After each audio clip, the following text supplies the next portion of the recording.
Alors, je suis le capitaine de corvette Aymeric Barazer, je suis le commandant du groupe de plongeurs démineurs de la Méditerranée et j'ai été le chef de détachement de l'équipe de plongeurs démineurs qui a été déployée pendant l'opération Amitié.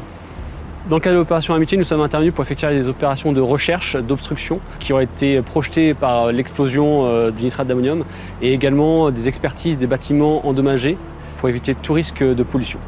Nous étions 15 à partir,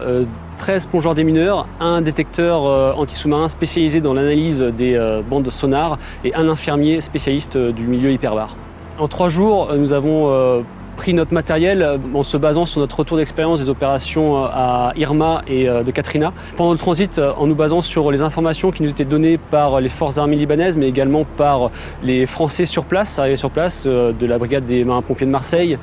Nous avons pu planifier notre mission, prioriser les tâches qui allaient nous être données, que ce soit dans le domaine de la recherche, du génie sous-marin ou encore de l'expertise des bâtiments alors endommagés par explosion.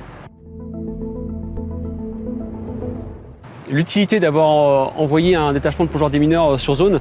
c'est que nous sommes habitués à travailler, à être projetés vers l'extérieur pour mettre en œuvre un panel de compétences qui est très large et être en mesure de le faire en autonomie. Nous sommes capables d'effectuer des recherches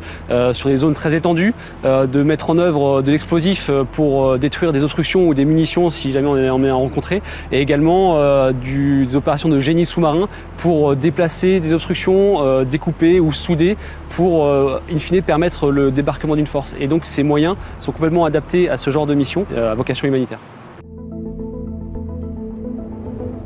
Alors, dans un premier temps, la première satisfaction, ça a été de pouvoir déployer en un temps si contraint le matériel et le personnel nécessaires à cette opération, alors que nous étions engagés dans une autre opération sur le territoire national. Et la première des satisfactions, c'est celle d'avoir pu aider le peuple libanais et d'avoir soutenu les plongeurs libanais qui ont été engagés dès les premières minutes après l'explosion dans les recherches subaquatiques.